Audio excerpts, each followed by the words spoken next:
Blood had never looked so wrong against marble and gold. Minjun Choi pressed his hand against the spreading crimson stain across his white dress shirt. The fabric, now clinging to the knife, wound below his ribs like a second skin. The private dining room of Aurelius, the most exclusive restaurant in downtown Seattle, had become a tomb. His 3 bodyguards lay motionless between overturned chairs and shattered crystal, their expensive suits now painted with violence. The scent of gunpowder mixed with the lingering aroma of truffle oil and aged wine, creating a grotesque symphony of luxury and death. He had been so careful.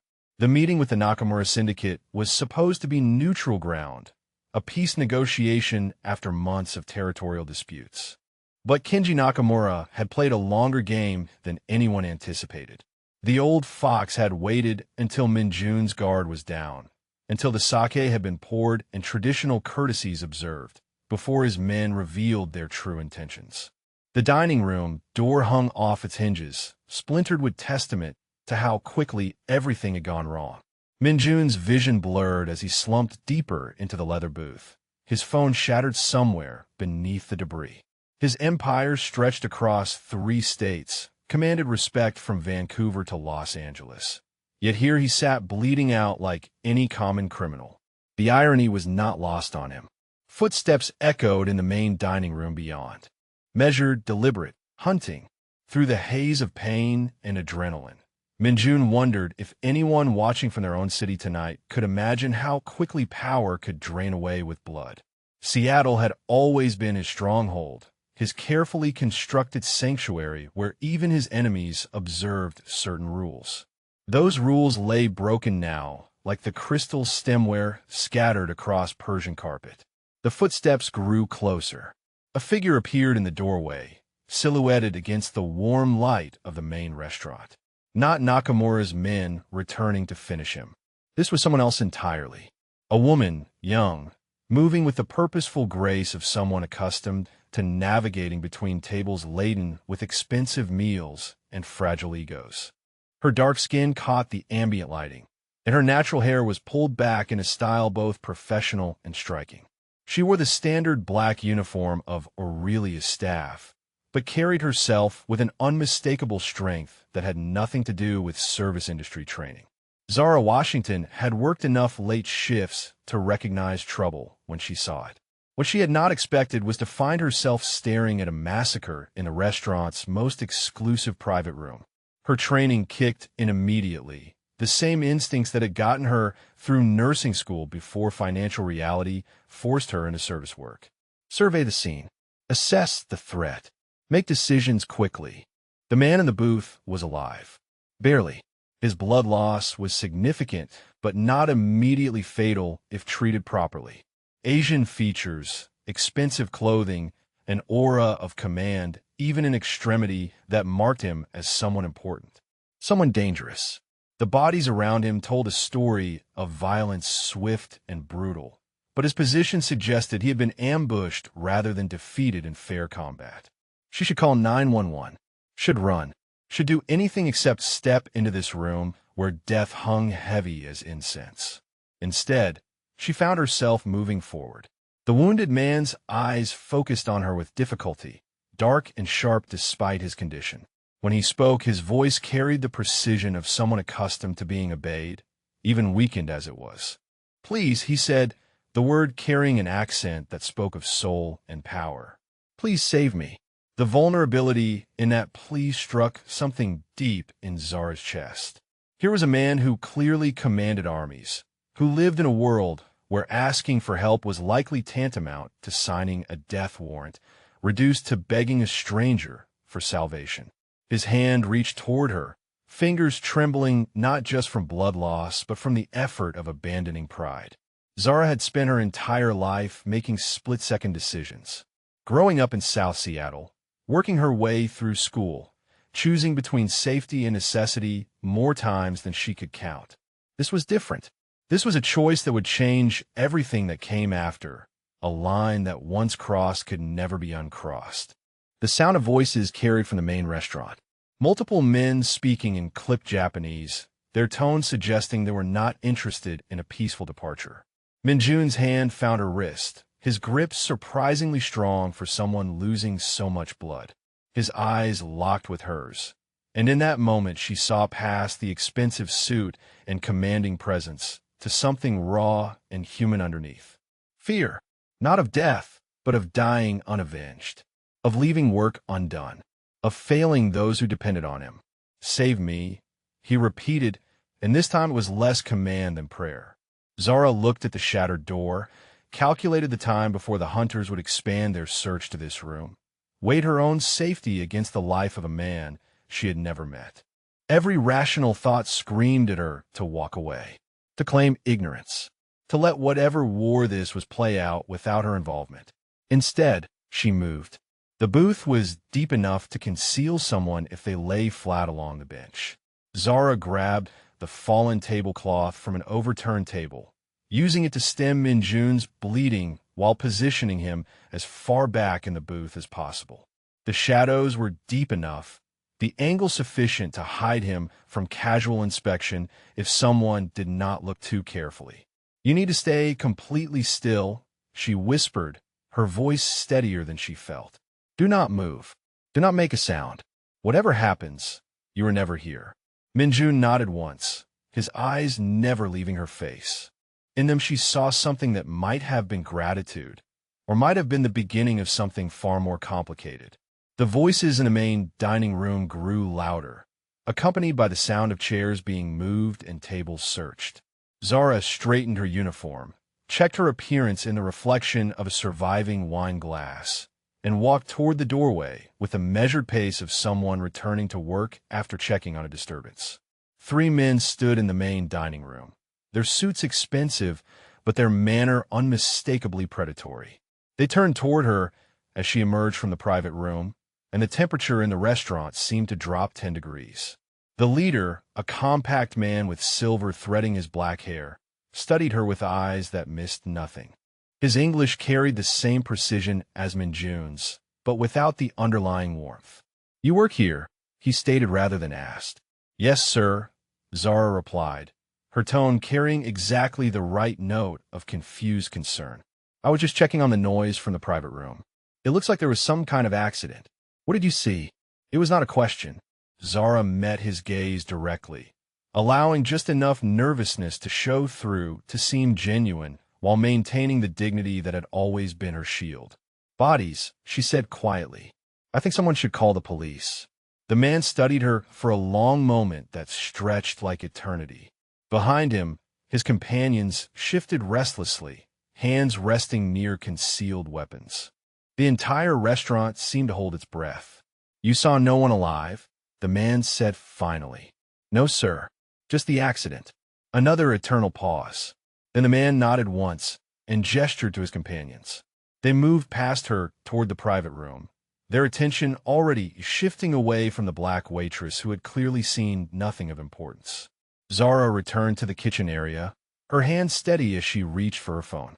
But instead of calling 911, she found herself staring at the screen, paralyzed by the magnitude of what she had just done. In the space of 5 minutes, she had moved from invisible service worker to active participant in something far beyond her understanding. The sound of the restaurant's front door closing told her the hunters had departed, their prey apparently lost. In a sudden silence that followed, Zara realized that the wounded man in the booth was now her responsibility. That whatever came next, their fates had become inexplicably intertwined. That the most dangerous decision of her life had been made not with careful consideration, but with the same instinct that had always guided her toward helping rather than hiding. She had saved a stranger's life. Now she had to live with the consequences. The silence after the hunters departed lasted exactly 93 seconds.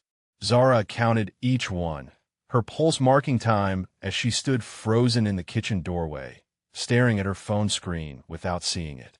Then the restaurant's back entrance opened with surgical precision, and 6 men in dark suits moved through the space like shadows given form.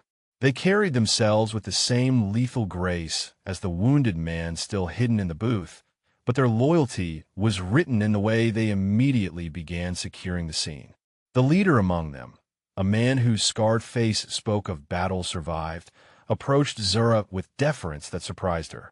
His bow was formal, respectful, completely at odds with the violence that had preceded his arrival. "Miss," he said, his English accented but clear, "we are here for our employer. You have shown great courage tonight." Zara found her voice, though it came out smaller than she intended. "He's badly hurt. He needs a hospital." The scarred man's expression shifted almost imperceptibly. "Our employer does not use hospitals. We have other arrangements. May we see him?" She led them to the private room, where Minjun still lay concealed in the booth. The moment his men saw him, their professional composure cracked just enough to reveal the depth of their concern. They moved with practiced efficiency, producing medical supplies and communication devices as if they had rehearsed this exact scenario countless times. Minjun's eyes found Zara immediately as his men helped him sit upright. The blood loss had left him pale, but his gaze remained sharp, calculating. When he spoke, it was to her, not to his subordinates. "You could have walked away," he said. "Why didn't you?" The question hung in the air like smoke. Zara felt the weight of 6 pairs of eyes studying her, measuring her response not just for its words, but for what it revealed about her character. These were men who lived in a world where motivation mattered, where understanding why someone acted could mean the difference between trust and betrayal.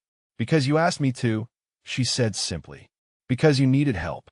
Minjun's expression shifted, revealing something that might have been surprise.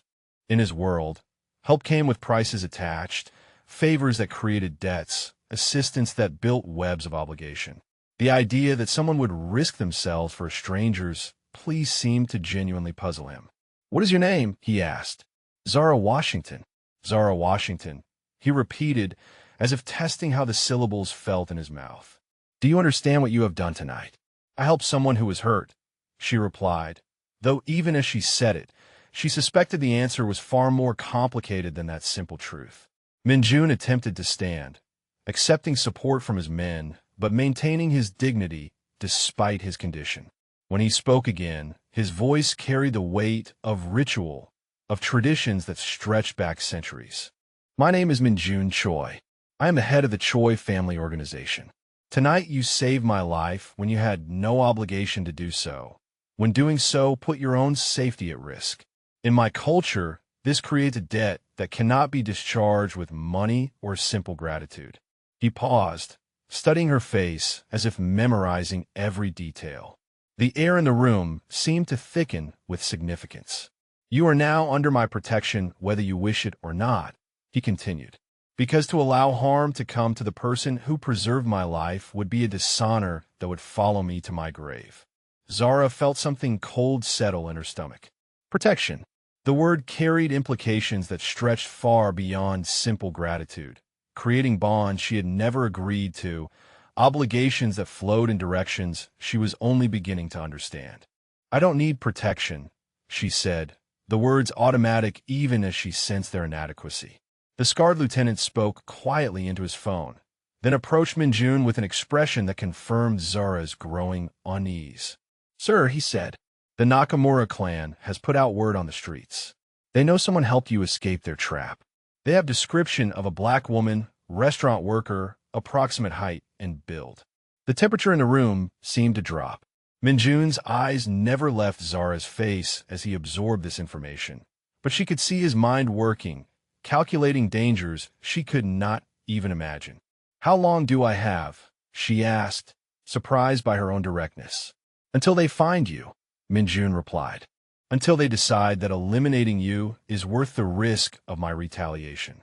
Until they conclude that one waitress is an acceptable loss to send a message about helping their enemies." The clinical precision of his assessment was somehow more terrifying than raw threats would have been. This was not emotional violence, but calculated business, a decision that would be made based on cost-benefit analysis rather than passion. "What happens now?" she heard herself ask. "Now you come with me," Minjun said. "Now you accept protection that is both my honor and your necessity. Now you learn what it means to live under the shield of the Choi family." Zara's apartment building sat in the heart of South Seattle, a converted warehouse that had been divided into affordable units for service workers and students. She had lived there for 3 years, had painted the walls herself, had created a small sanctuary of peace in a life built around other people's needs and schedules. The sight of smoke rising from her floor stopped her heart. Minjun's car pulled to the curb with the quiet precision of expensive engineering. Through the bulletproof glass, Zara watched firefighters spray water onto what remained of her home. Everything she owned, every memory that could not be replaced, ascending to the sky in gray clouds. "I'm sorry," Minjun said quietly beside her. "This is what it means to be my enemy's target." His driver spoke into a radio, receiving confirmation of what they could all see. Professional work. Accelerant used. No attempt to hide the intentional nature of the destruction. A message sent with surgical precision. "They know where you worked," Minjun continued. "They know where you lived. By tomorrow, they will know where your family lives, where you went to school, where you shop for groceries." The Nakamura clan is very thorough when they decide someone needs to disappear. Zara stared at the flames consuming her life and felt something inside her crystallize. Not just fear, though that was certainly present. Not just anger, though that burned as hot as the fire in front of her. Something deeper. A recognition that the woman who had walked into Aurelius tonight no longer existed. That saving a stranger had fundamentally altered the trajectory of her existence in ways she was only beginning to comprehend. "What are my choices?" she asked. Minjun turned to face her fully, his dark eyes reflecting the flames outside. "Come with me willingly, or be dead by morning. Accept protection that comes with rules and restrictions, or accept a freedom that lasts only until they find you. Live as my responsibility, or die as their example." The starkness of the options was somehow liberating. Strip away all the complexity, all the implications she did not yet understand, and the choice became simple. Live or die. Trust the dangerous man who spoke of honor and debts, or trust that somehow she could navigate a war she had not chosen without becoming its casualty. Zara looked at her burning apartment one last time, then at the man whose life she had saved and who now offered to save hers in return. The symmetry was almost poetic, if poetry could be written in blood and obligation. "How long?" she asked. "Until the debt is paid," Minjun replied. "Until you are safe from the consequences of showing me mercy. Until the danger I brought into your life is permanently eliminated." The car began to move, carrying her away from the only life she had known towards something unimaginable. As they drove through the Seattle streets she had navigated for years, Zara realized she was no longer the same woman who had started her shift at Aurelius. That woman would never have chosen to enter a private dining room full of bodies. That woman would never have risked herself for a stranger's whispered plea. This new woman, this stranger wearing her face, had made different choices, had saved a dangerous man's life and accepted the consequences, had walked away from safety into something that felt suspiciously like destiny. In the reflection of the car window, Zara saw her own eyes looking back and recognized something new there. Not just fear or determination, but a kind of awakening. As if saving Minjun Choi had somehow saved something in herself she had not even known was lost. The life debt, she was beginning to understand, flowed both ways. The penthouse occupied the entire top floor of the glass tower, 43 stories above the Seattle streets, where ordinary people lived ordinary lives. Floor-to-ceiling windows offered a panoramic view of Elliott Bay and the Olympic Mountains beyond, but Zara found herself drawn to the details that revealed the man rather than displayed his wealth. The books in Korean and English that lined custom shelves spoke of intellectual depth. The single orchid on the marble dining table, tended with obvious care, suggested an appreciation for beauty that survived in a world built on violence. The state-of-the-art security system, with its discreet cameras and reinforced entry points, reminded her constantly that this luxury came wrapped in necessary paranoia. Minjun had given her the guest suite on the eastern side, where morning light would wake her naturally, and the view included the harbor where container ships moved like toys in the distance. The room was larger than her entire destroyed apartment, furnished with pieces that belonged in museums rather than bedrooms. Yet for all its opulence, it felt sterile, untouched by human warmth or personal history. She had been here 3 days now, 3 days of learning to navigate a world where every surface gleamed with wealth and every corner held the potential for surveillance. Minjun's wound was healing under the care of a discreet private physician who asked no questions and left no records. His men maintained a constant but invisible presence throughout the building, and Zara found herself studying her reluctant protector with the same intensity he brought to analyzing threats. Minjun Choi was a man of rigid routine. He rose at 5:30 each morning, spending an hour in the penthouse's fully equipped gymnasium before showering and dressing in suits that probably cost more than most people's cars. Breakfast was always the same: green tea, rice, and whatever seasonal fish his chef had procured from the markets. He read 3 newspapers while eating, marking certain articles with a fountain pen that caught the light like liquid silver. His phone calls were conducted in Korean, Mandarin, and occasionally Japanese, his voice carrying different tones of authority depending on the language and the conversation's nature. With his subordinates, he was crisp and commanding. With business partners, calculatedly cordial. With enemies, he became something colder, more dangerous, his words carrying implications that made Zara grateful she could not understand them completely. But it was the moments between the phone calls that fascinated her. The way he stood at the windows, looking out at his city with an expression that might have been loneliness. The careful attention he paid to the orchid, checking its leaves for signs of stress with fingers that could have belonged to a surgeon.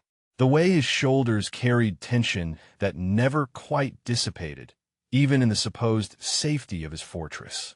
On the 4th morning, Zara decided to make breakfast. The kitchen was a monument to culinary possibility, with appliances that probably cost more than most people's annual salaries. But underneath all the luxury, it was still just a place where food was prepared, where the basic human need for nourishment could be satisfied. Zara had worked in enough restaurant kitchens to understand the fundamentals that transcended expense. She found eggs, real butter, fresh herbs that someone maintained in a small garden on the balcony. The scent of cooking filled the sterile space with something warmer, more alive than the carefully controlled perfection that seemed to define every other aspect of Minjun's existence. He appeared in the doorway as she was plating the eggs, his usually immaculate appearance slightly rumpled from sleep. For just a moment, before he remembered himself, he looked younger, more vulnerable, like someone who might appreciate the simple pleasure of a meal prepared by someone else's hands rather than ordered from subordinates. "You don't need to cook," he said, but his tone lacked its usual authority. "I know," Zara replied, continuing to plate the food. "I wanted to." She placed the plate on the marble counter that served as a breakfast bar, noting how Minjun hesitated before approaching. In his world, she realized, unexpected gestures carried potential threats. Kindness without clear motivation was suspicious by default. But hunger, apparently, overcame caution. He sat across from her and took a careful bite, his expression shifting as he tasted something that had nothing to do with obligation or transaction. Something freely given simply because she had wanted to give it. "It's good," he said, and there was surprise in his voice. "Thank you. I learned to cook from my grandmother. She used to say that food without love is just fuel, but food made with care feeds more than the body." Minjun paused, his fork halfway to his mouth. "Love," he repeated, as if testing an unfamiliar concept. "In my experience, everything has a price. Every kindness expects repayment. Every gift creates debt. Maybe where you come from. But where I come from, sometimes people just do things because they want to help, because it feels right, because not everything has to be a transaction." The silence that followed stretched between them like a bridge neither was quite ready to cross. Minjun finished his breakfast with the same methodical precision he brought to everything else, but Zara caught him glancing at her with an expression that might have been curiosity. Later that morning, as she was reading in the living room, she heard raised voices from his office. The conversation was in Korean, but the tone transcended language. Someone was angry, possibly desperate, and Minjun's responses carried the cold precision of a man delivering judgment. When the office door opened, a middle-aged man emerged with sweat beading his forehead despite the cool temperature. Minjun followed, his expression carved from granite, his eyes holding the kind of emptiness that made strong men reconsider their choices. The man left quickly, escorted by two of Minjun's security team. Minjun remained in the hallway, his hand pressed to his healing wound, his breathing carefully controlled. Zara had learned to read pain in her nursing school days, before financial reality forced her into service work. She recognized the signs of someone pushing through discomfort, of someone whose body was demanding rest that they will refuse to acknowledge. "You should sit down," she said, approaching him with the same calm competence she had used in medical situations. "You're pushing too hard too soon." "I'm fine," Minjun replied automatically, but his hand remained pressed to his side. "No, you're not. Your body is trying to heal, but you're running on adrenaline and stubbornness. That combination will work for a while, but it's not sustainable." She moved closer, her trained eye assessing his condition despite his expensive suit and commanding presence. Under all the armor of wealth and power was just a man whose body had been damaged and who needed time to recover. "Let me see," she said, reaching toward his shirt buttons. Minjun's hand caught her wrist, his grip firm but not painful. The contact sent electricity through both of them, a recognition that transcended the purely medical nature of her offer. "I don't let people," he began, then stopped himself. In his world, allowing someone access to his vulnerabilities was tantamount to handing them a weapon. Yet this woman had already saved his life once, had already proven herself trustworthy in ways that mattered more than any contract or agreement. Slowly, he released her wrist. Zara's fingers worked the buttons with professional efficiency, but she could not ignore the way her pulse quickened as she revealed the muscled planes of his chest, the careful bandaging that covered his wound. She had seen injured men before, had provided medical care without emotional complication. But this felt different, more intimate, more dangerous in ways that had nothing to do with his criminal connections. The bandage was clean, the wound healing properly, but she could see the tension in his muscles, the way he held himself to minimize pain. Without thinking, she placed her palm flat against his chest, feeling the steady rhythm of his heart beneath her touch. "You're stronger than you think," she said quietly. "But even strong people need time to heal." Minjun looked down at her hand against his skin, at the contrast between her dark fingers and his pale chest. Something shifted in his expression, a crack in the armor that revealed the man underneath the title and reputation. "In my world, showing weakness is invitation for enemies to strike," he said. "Healing is luxury I cannot afford." "Then maybe your world is wrong about some things." The words hung between them, simple and profound. Minjun's eyes met hers, and for a moment she saw past the cold calculation to something raw and human. Someone who had been alone for so long, he had forgotten what it felt like to have someone care about his well-being without agenda. That night, Zara woke to sound from the living room. Not the purposeful noise of movement, but something more restless, more distressed. She found Minjun standing at the windows, fully dressed despite the late hour, his reflection ghost-like against the city lights below. He turned when he sensed her presence, his expression quickly schooling itself into neutral politeness. But not before she caught sight of something haunted in his eyes, something that spoke of sleep interrupted by memories too dark to examine in daylight. "Bad dreams," he said simply, as if that explained everything. Zara approached slowly, understanding instinctively that sudden movements might spook him back into his protective shell. The vulnerability of the moment was fragile, precious, something that could disappear if handled roughly. "Want to talk about it?" she asked. Minjun's laugh held no humor. "In my line of work, dreams and reality tend to blur together. Both are full of things that should not be examined too closely. Maybe, but sometimes talking helps anyway." Sometimes just saying the words out loud makes them smaller, less powerful. He studied her face in the dim light filtering through the windows, searching for something. Judgment, perhaps, or the kind of pity that would make sharing impossible. Instead, he found only patience and an acceptance that asked for nothing in return. I dream about the choices I've made, he said finally, about the people those choices affected, about the weight of responsibility that never quite lifts, even in sleep. Do you regret them? The choices? Some of them.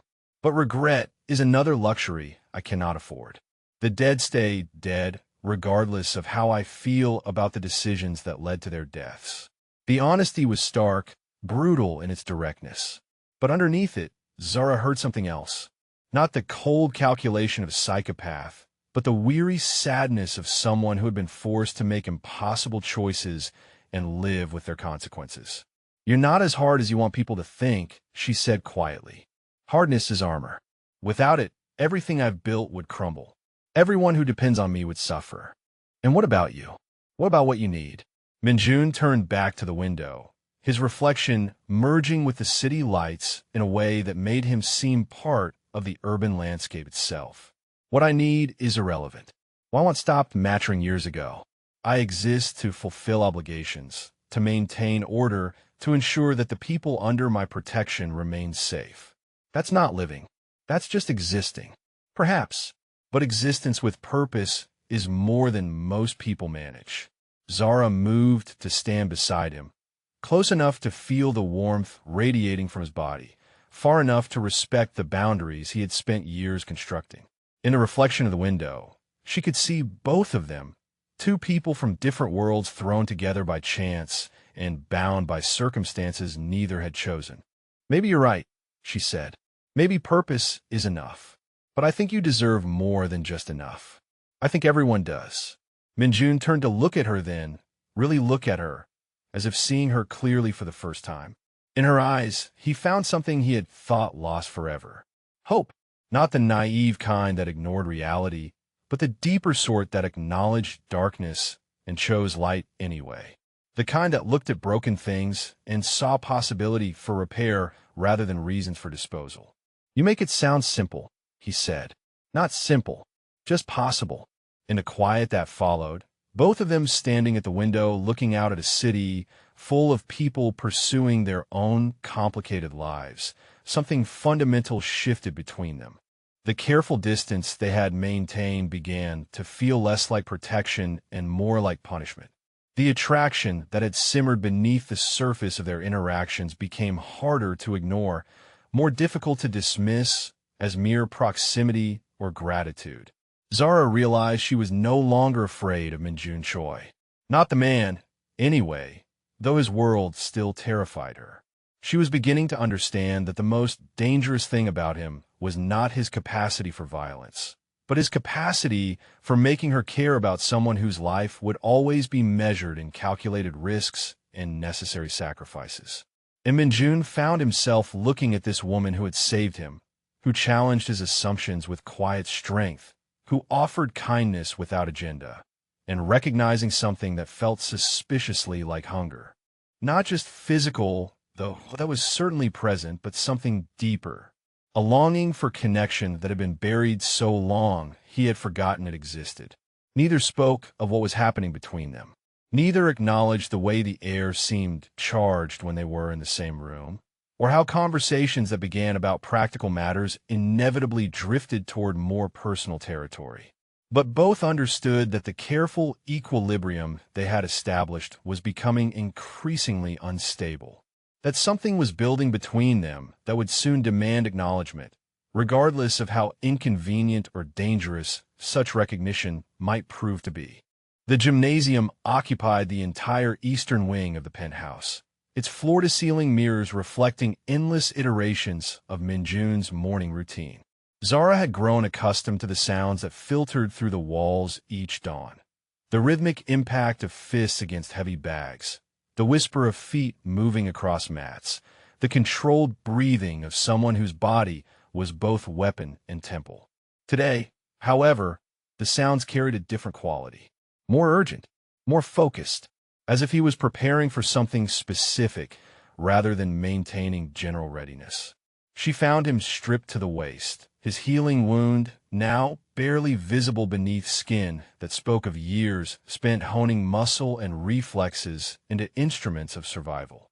His movements carried the fluid precision of someone who had learned to fight not in dojos, but in situations where failure meant death. Each strike against the heavy bag landed with devastating accuracy, each combination flowing into the next with beautiful, terrible efficiency. "You should learn," he said without turning around, somehow sensing her presence despite his apparent concentration. "The people who want to hurt you will not wait for convenient timing or fair advantages." Zara stepped into the gymnasium, her bare feet silent against the polished hardwood. The mirrors caught her reflection from multiple angles, showing a woman who looked smaller and more vulnerable than she felt.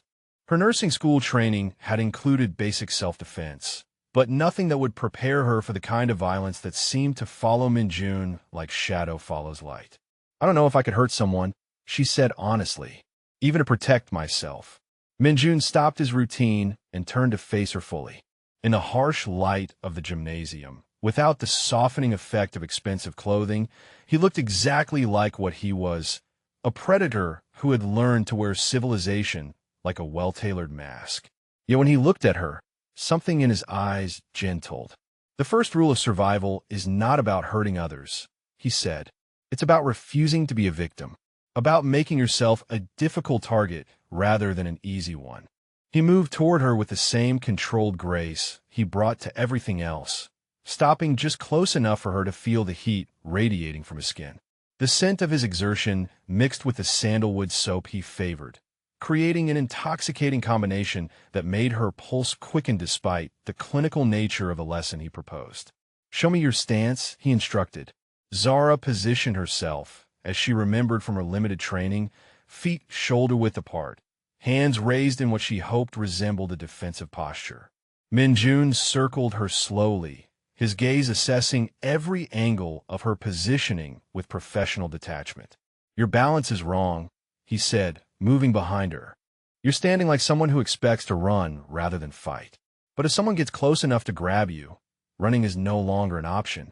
His hands touched her shoulders, adjusting her posture with impersonal efficiency. But the contact sent electricity through both of them, a recognition that transcended the purely educational nature of the moment. Zara felt her breath catch as his fingers traced along her arms, repositioning them into more effective angles. "Like this," he murmured, his voice closer to her ear than strictly necessary for instruction. "Feel how this stance gives you more power, more options." The next hour passed in a blur of movement and contact, of Minjun's hands guiding her body through defensive positions while his voice provided steady encouragement. He taught her how to break free from various grabs, how to use her attacker's momentum against them, how to target vulnerable points that could disable someone long enough for escape to become possible. But underneath the practical instruction, something else was happening. Each touch, each moment of physical proximity, each breath shared in the small spaces between attack and defense built a tension that had nothing to do with self-defense and everything to do with the attraction they had been carefully ignoring. "Better," Minjun said as Zara successfully executed a move that sent him staggering backward. "You learn quickly." "I had good motivation," she replied, then immediately regretted the words. They carried implications she was not ready to examine, suggested feelings she was not prepared to acknowledge. Minjun's expression shifted, revealing a hunger that matched her own. For a moment, the careful distance they had maintained threatened to collapse entirely. Then his phone rang, shattering the moment with the harsh intrusion of the outside world. The conversation was brief, conducted in rapid Korean, but Zara recognized the tone. Business. Donji.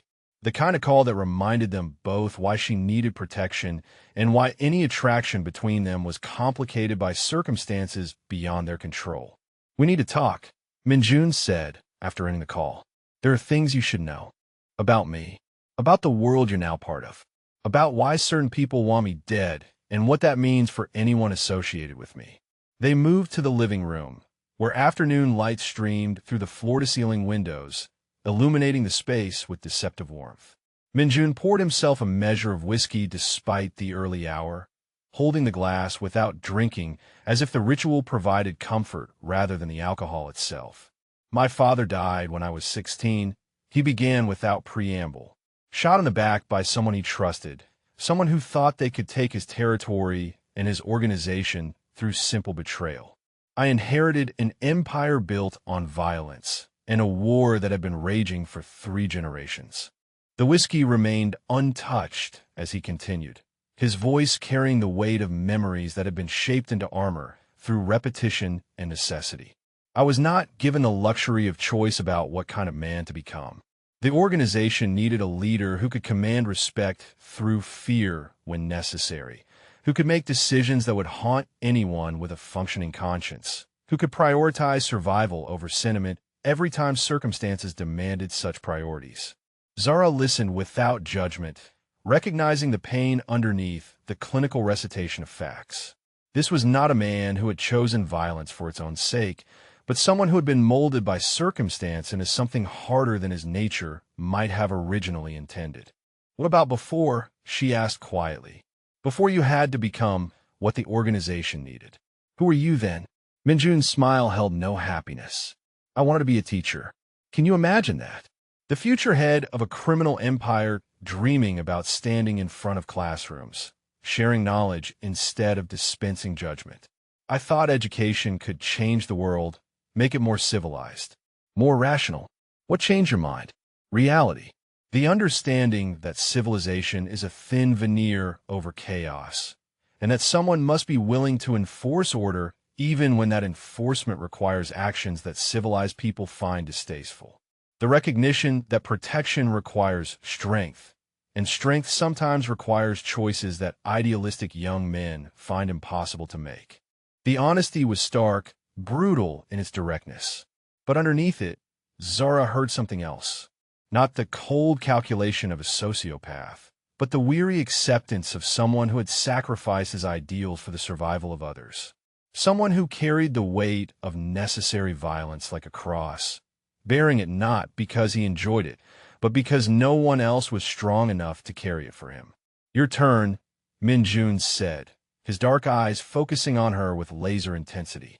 What shaped Zara Washington into someone brave enough to risk herself for a stranger's life? What experiences taught you to see past surface judgments to the person underneath? Zara had known this moment would come, had felt it approaching like storm clouds gathering on a clear horizon.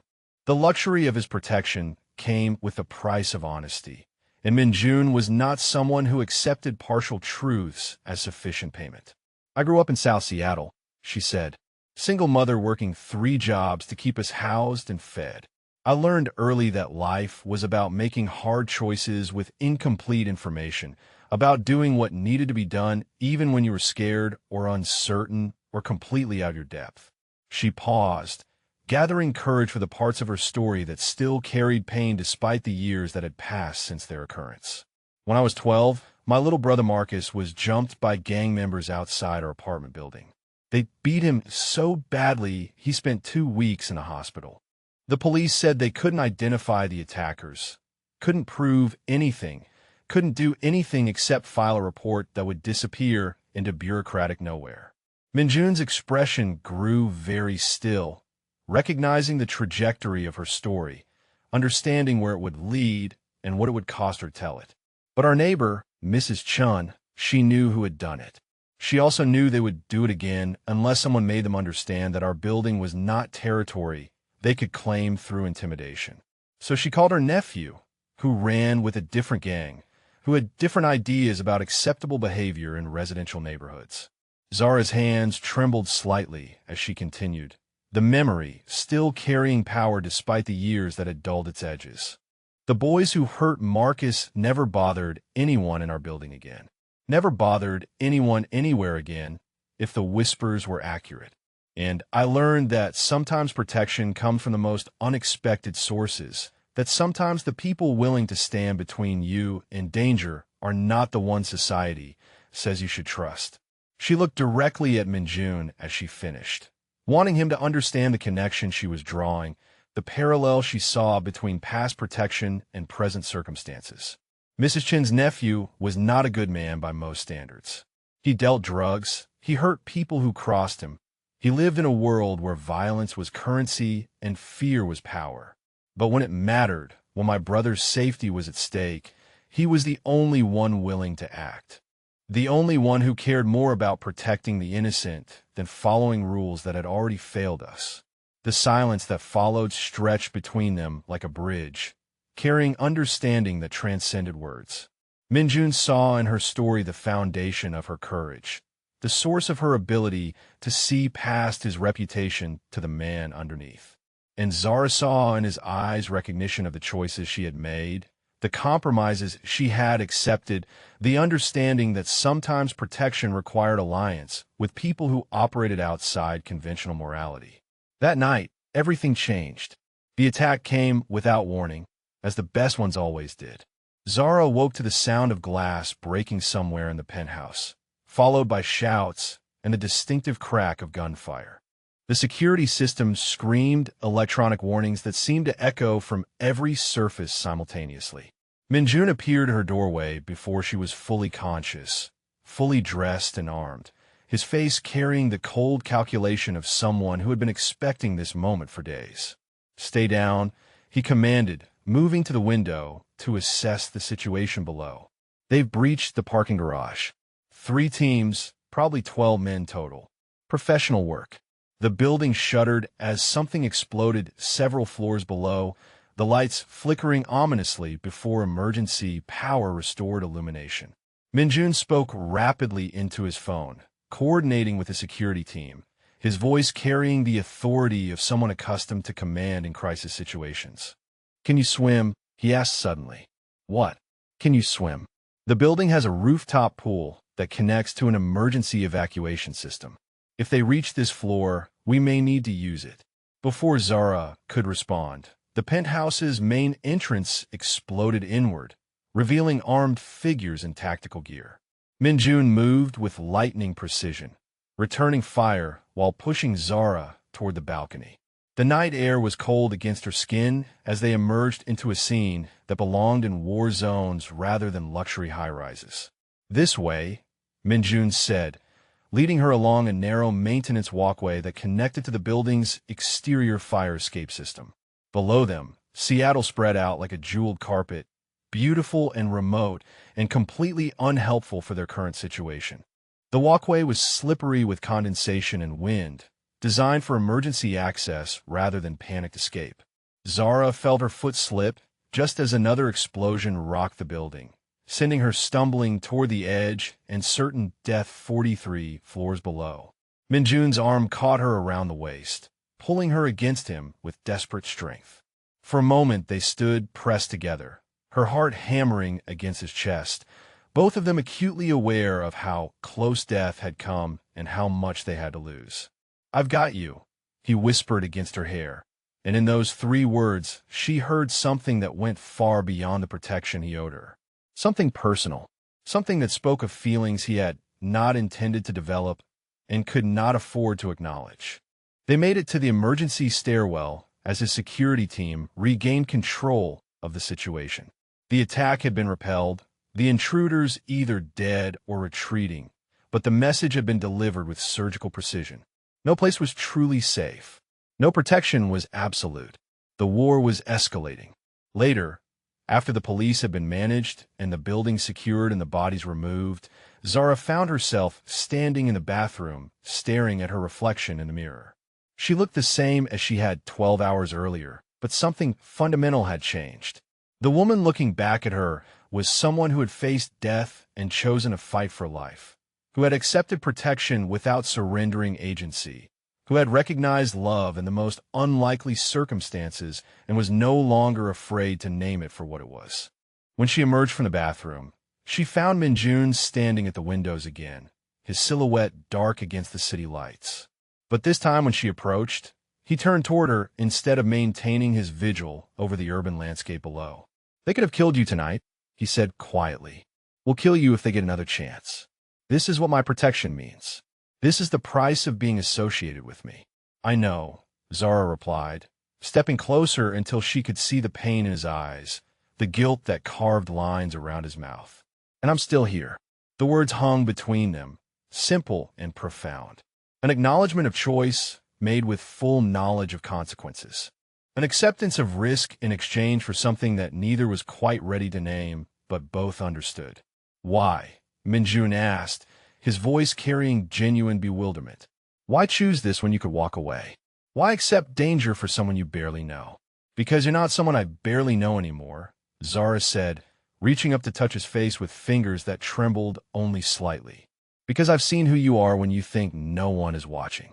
Because I feel safer with the most dangerous man in Seattle than I've ever felt anywhere else. The honesty broke something inside him, some carefully maintained wall that had kept feelings at bay and survival at the forefront. When he kissed her, it was with the desperate hunger of someone who had forgotten what it felt like to want something beyond duty and obligation. When she kissed him back, it was with the fierce certainty of someone who had made a choice and intended to live with its consequences. In that moment, both of them understood that whatever had begun the night she saved his life had transformed into something far more dangerous than mere attraction or gratitude. Something that would demand its own protection, its own sacrifices, its own acknowledgement of the truth that love, when it came to people like them, always carried the potential for destruction as well as salvation. The coffee shop in Pioneer Square had always been Zara's refuge, a place where she could disappear into anonymity among tourists and office workers pursuing their ordinary lives. Minjun's security team had declared it safe, a public space with multiple exits and good sight lines, where she could maintain some semblance of normal routine while remaining under their protective umbrella. The irony was not lost on her that seeking normalcy had led directly into the trap that had been waiting for her to make exactly this kind of mistake. She realized something was wrong when the barista avoided eye contact, when the usual morning regulars were conspicuously absent, when the men at the corner table wore coats too heavy for the mild Seattle weather. But realization came too late, understanding crystallizing just as the black sedan pulled up outside and armed figures emerged with the coordinated precision of a military operation. The leader was not someone she recognized, but his bearing spoke of authority earned through violence. When he approached her table, his smile carried the cold politeness of someone who took professional pride in causing fear without revealing emotion. "Miss Washington," he said, settling into the chair across from her as if they were old friends meeting for casual conversation. "My employer would like to speak with you.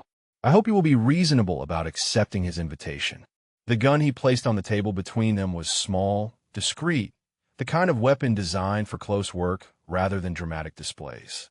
Around them, the coffee shop's few remaining patrons began leaving with the unnatural speed of people who recognized danger and wanted no part of its consequences. "What does Nakamura want with me?" Zara asked, surprised by how steady her voice remained despite the terror racing through her bloodstream. "Not Nakamura," the man replied. "Mr. Nakamura is dead, has been dead for 3 days, along with most of his organization. This is what happens when you declare war on Minjun Choi and fail to finish him quickly."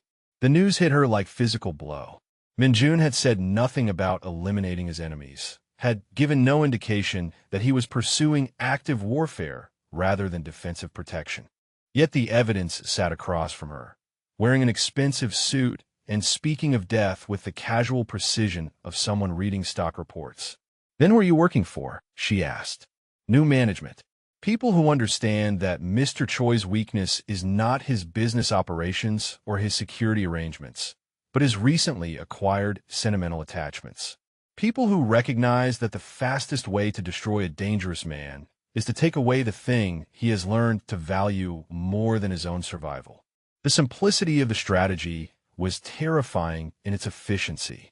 Minjun's reputation had been built on his willingness to sacrifice anything for strategic advantage, to prioritize survival and power over emotional attachment.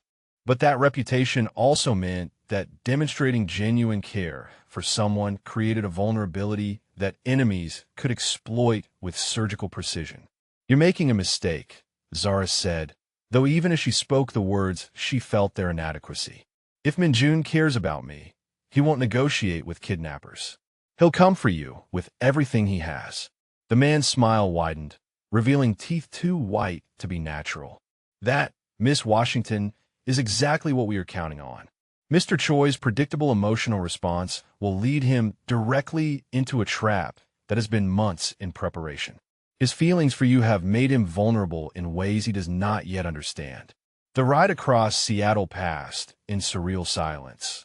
The city she knew transformed into alien landscape by the knowledge that every street could contain threats she was only beginning to comprehend.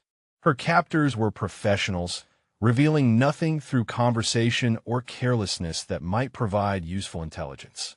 They drove with the calm efficiency of people executing a plan that had been rehearsed until failure became impossible.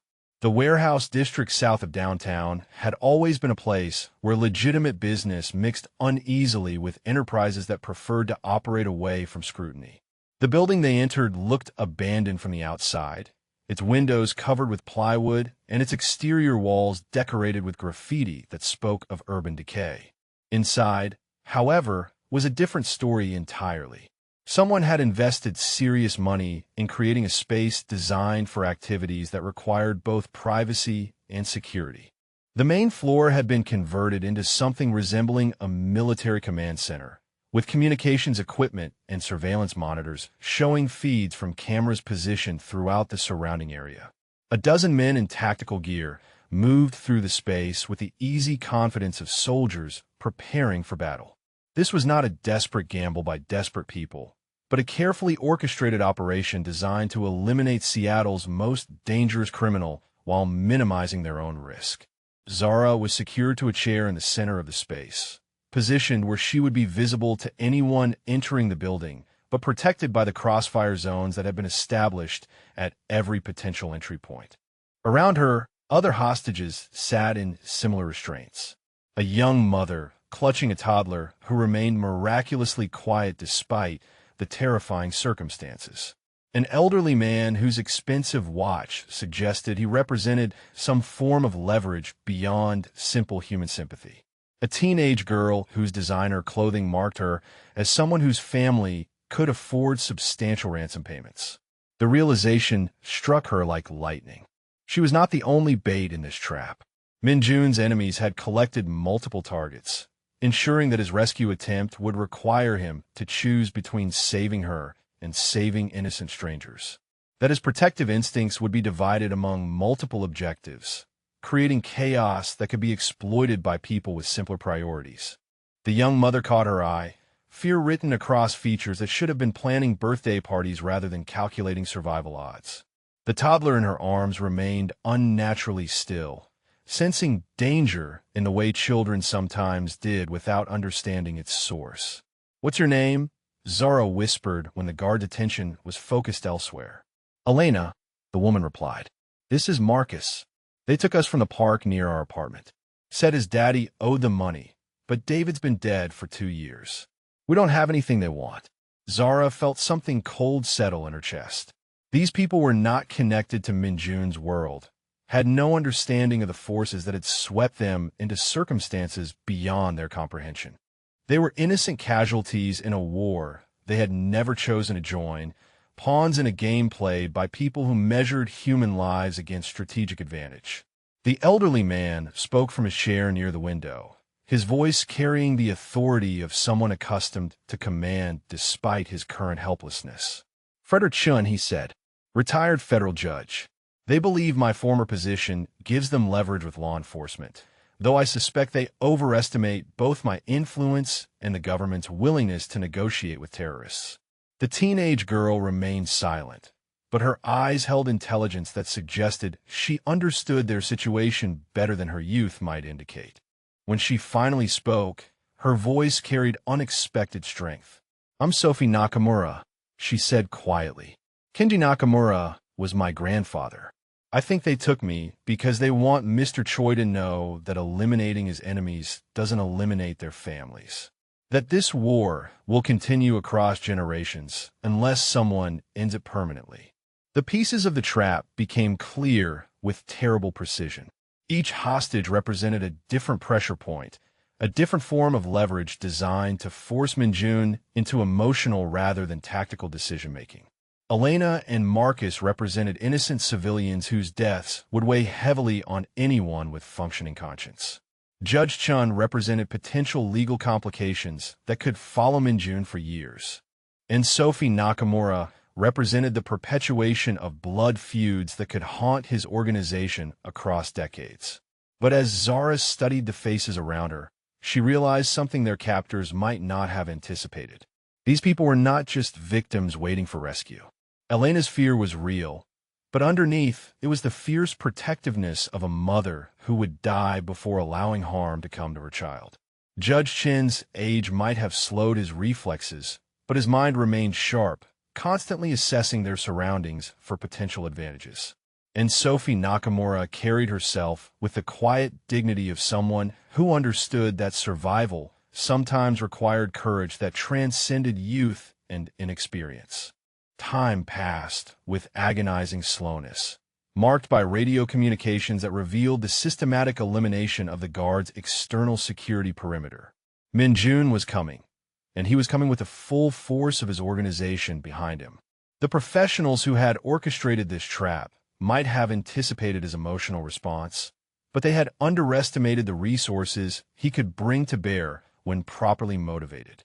The first explosion shattered windows throughout the warehouse, followed immediately by the distinctive crack of sniper fire from multiple positions.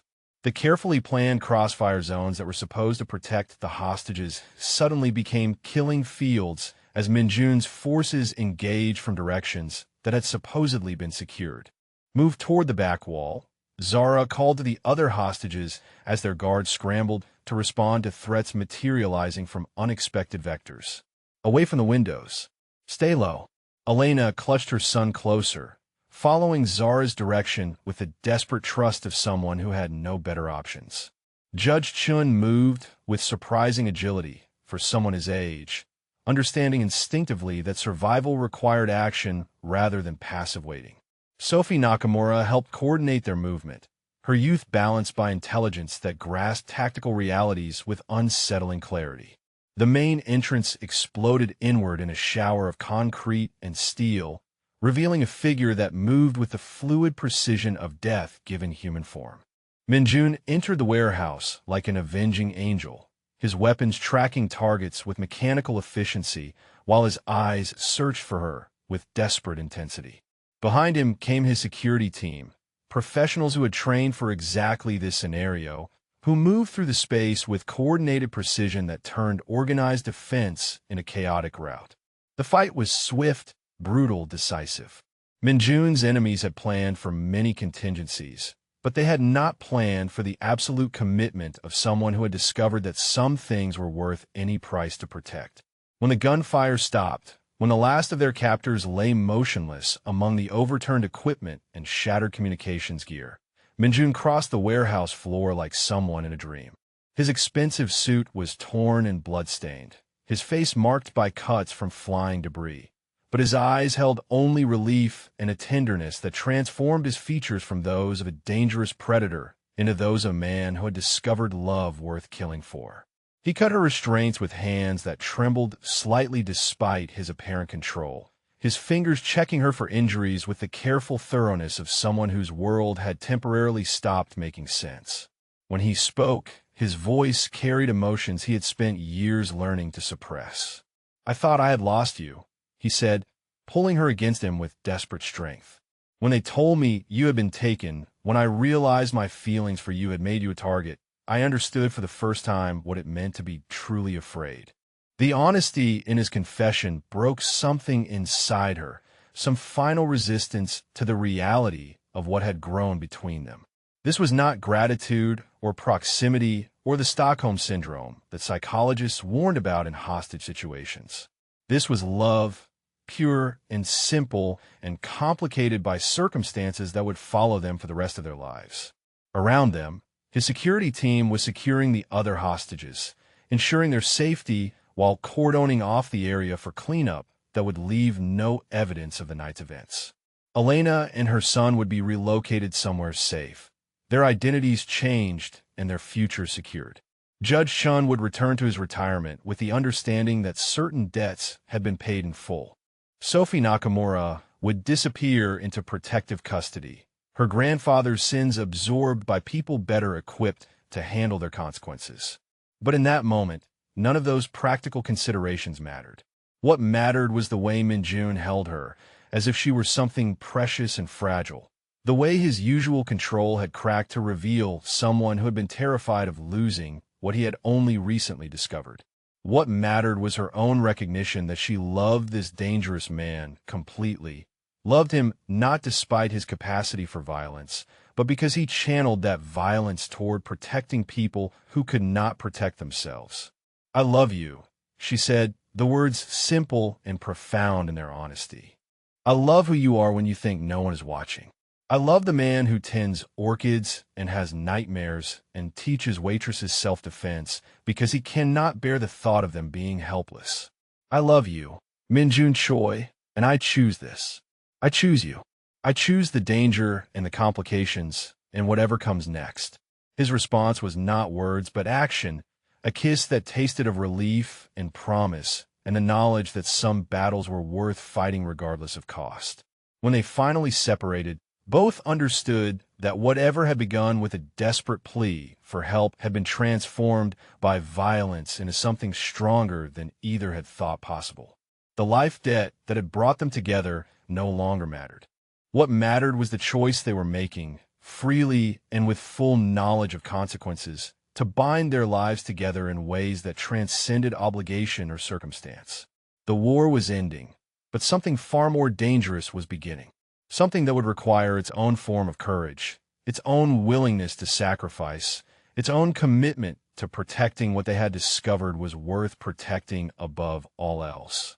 Love, Zara was learning, was the most dangerous game of all. But it was also the only one that offered the possibility of winning everything that truly mattered. The morning after the warehouse belonged to silence and sunlight, two commodities that had become precious beyond measure in the aftermath of violence.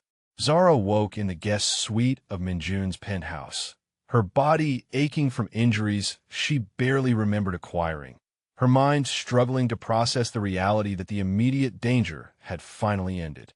Through the floor-to-ceiling windows, Seattle stretched out in peaceful normalcy, the city's inhabitants pursuing their ordinary lives without knowledge of the war that had been fought and won in their shadows. Minjun's voice carried from the living room, speaking in the measured tones of someone delivering final judgments. His phone calls that morning were brief, decisive, carrying the weight of someone who had consolidated power and was now ensuring that consolidation would hold against future challenges. The Nakamura organization had been eliminated root and branch, its assets absorbed, its territory redistributed, its surviving members given opportunities to pledge loyalty or seek employment elsewhere. The competing faction that had orchestrated her kidnapping no longer existed in any meaningful sense. Some had died in the warehouse. Others had been eliminated in coordinated strikes across 3 states. The few survivors had been given clear demonstrations of what happened to people who threatened Minjun Choi's family, and had apparently decided that Seattle offered insufficient business opportunities to justify continued residence. When she emerged from the bedroom, she found him standing at the windows that had become his observation post, but this time his posture carried satisfaction rather than vigilance. The war was over. His enemies were dead or scattered. The immediate threats that had justified her captivity had been eliminated with the same systematic efficiency he brought to all aspects of his business operations. "It's finished," he said without turning around, somehow sensing her presence in the way he had learned to do over the weeks of their forced proximity. "The people who wanted to hurt you are dead. The organizations that supported them have been dismantled. Seattle belongs to the Choi family again, and everyone who matters understands that certain lines cannot be crossed without consequences." Zara moved to stand beside him, studying his reflection in the glass. The expensive suit could not quite hide the cuts and bruises from the previous night's violence, but his eyes held a peace she had not seen since their first meeting. This was a man who had successfully protected what mattered to him, who had eliminated threats through the application of controlled brutality, who had proven once again why his reputation commanded respect across multiple states. "What happens now?" she asked, though part of her already knew the answer and feared it in equal measure.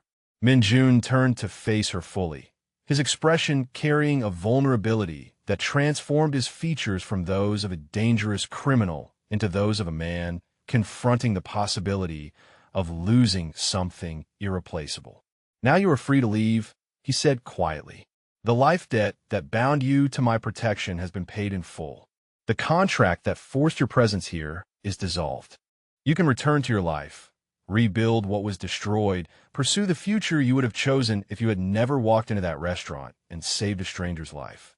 The words hung between them like a bridge that neither was certain they wanted to cross. Freedom, the thing she had thought she wanted, the release from circumstances she had never chosen, offered now when acceptance would mean walking away from something that had become more important than safety or autonomy or any of the practical considerations that should have governed such decisions.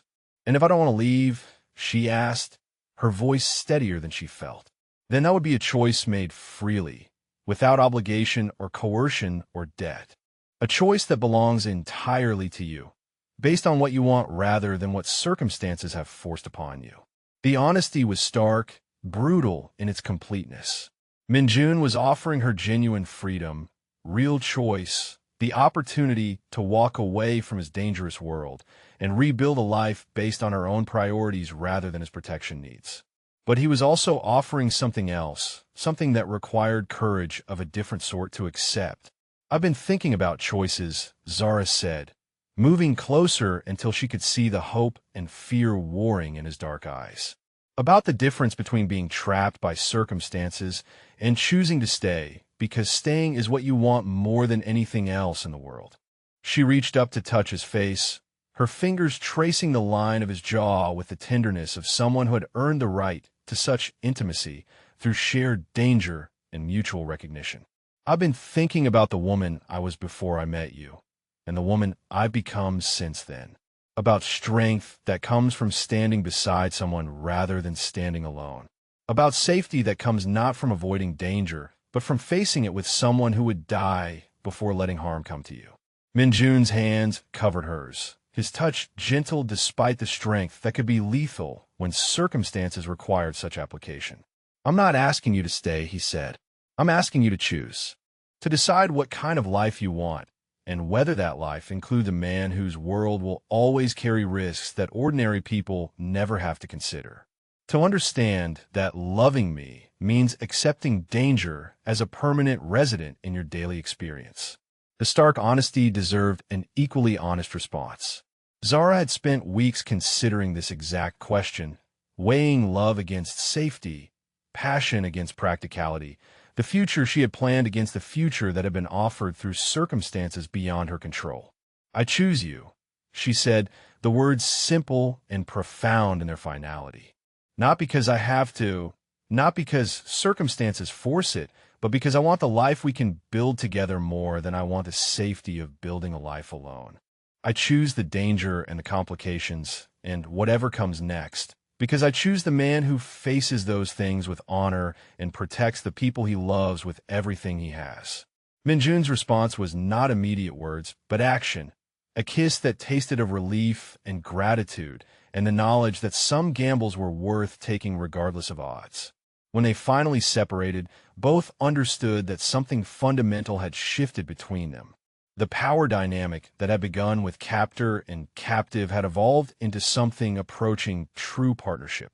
"There's something else," Min-jun said, his voice carrying the careful precision of someone approaching territory that could change everything. "Something I need to ask you, now that the choice is truly yours to make." He moved away from the windows, crossing to a desk where something small and significant waited in a box that spoke of tradition and careful consideration. When he returned, he carried himself with the formal bearing of someone executing a plan that had been carefully rehearsed but never tested against the reality of implementation. "In my culture, Marriage is not just the joining of two people, but the formal recognition of family bonds that transcend individual desire. It represents commitment that survives challenges, protection that flows in both directions, partnership that acknowledges both strength and vulnerability in each party. The ring box in his hands was simple, elegant, containing something that caught the morning light with the fire of stones that had been chosen for their perfection rather than their size. But more important than the symbol was the man offering it. The way his usual confidence had been replaced by something approaching nervousness. "Marry me," he said, and for the first time since she had known him, his voice carried uncertainty. "Not because honor demands it, not because protection requires it, but because I love you and want to spend whatever time I have left building something with you that justifies every risk we'll face together." The proposal hung between them like sunrise, illuminating possibilities that transformed everything that had come before. This was not the claiming of possession, but the offering of partnership, not the exercise of power, but the sharing of vulnerability, not the end of her independence, but the beginning of something stronger than either could achieve alone. "Yes," Zara said, the word carrying all the love and certainty and commitment she had discovered in herself over weeks of learning who she could become when circumstances demanded extraordinary choices. "Yes, I'll marry you. Yes, I'll build something with you that's worth protecting. Yes, I choose this life and this love and this future, knowing exactly what it costs and what it offers in return." The ring fit perfectly, as if it had been designed for her specifically rather than purchased in hope. But more important than the symbol was the way Minjun looked at her as he slipped it onto her finger, with an expression that revealed the depth of his own transformation from dangerous loner into someone willing to risk his heart as readily as he risked his life. Wherever you're reading this from tonight, I hope you understand what it means to find someone worth fighting for, worth protecting, worth choosing despite every rational argument against such choice. Love, Zara was learning, was the most dangerous gamble of all, but also the only one that offered the possibility of winning everything that truly mattered. 6 months later, the wedding took place in the penthouse garden Minjun had created specifically for the occasion. The orchid he had tended with such care had been joined by dozens of others, creating a space where beauty flourished under careful protection, where delicate things could thrive because someone strong enough to ensure their safety had decided they were worth the effort required. The guest list was small, carefully curated, including only people who understood the complexities of their situation and could be trusted with the knowledge of what this union represented. Elena and her son Marcus, relocated to new lives but connected by bonds forged in shared danger. Judge Chun, whose legal expertise had proven invaluable in navigating the bureaucratic challenges of legitimizing certain business practices. Sophie Nakamura, who had chosen to honor her grandfather's memory by working to prevent future generations from inheriting blood feuds they had not chosen. Minjun's security team attended in formal dress that could not quite hide their readiness to respond to threats, but their presence felt celebratory rather than ominous. These were men who had learned to trust Zara's judgment, who had seen her courage under pressure, who understood that she made their employer stronger rather than more vulnerable. The ceremony itself was a blend of traditions, Korean customs honoring family bonds that transcended individual desire, American elements celebrating personal choice and individual commitment. When they spoke their vows, they did so with the knowledge that words could not capture everything they meant to each other, but that words were still important as markers of intention and commitment. "I promise to protect you always," Minjun said, "but also to trust your strength and respect your choices. I promise to share my world with you completely, the dangerous parts and the beautiful ones, and to never ask you to diminish yourself to fit into spaces designed for someone smaller. I promise to choose you every day," Zara replied, "in safety and in danger, in certainty and in doubt, in the moments when loving you is easy and in the moments when it requires everything I have. I promise to stand beside you as an equal partner, to strengthen what we build together, and to never let fear make our choices for us." The rings they exchanged had been designed specifically for them, symbols that acknowledged both the elegance they preferred and the practical realities of lives that might require such symbols to withstand extraordinary circumstances. But more important than the metal and stones was what they represented. Choice freely made, partnership willingly entered, love strong enough to survive whatever challenges the future might contain. When the ceremony concluded and the celebration began, Zara found herself standing once again at the windows that had become their observation post, but this time looking out at a city that felt like home rather than territory to be defended. Beside her, Minjun wore an expression of contentment she had never seen before, the satisfaction of someone who had successfully protected everything that mattered to him and could finally rest in the knowledge that some battles had been definitively won.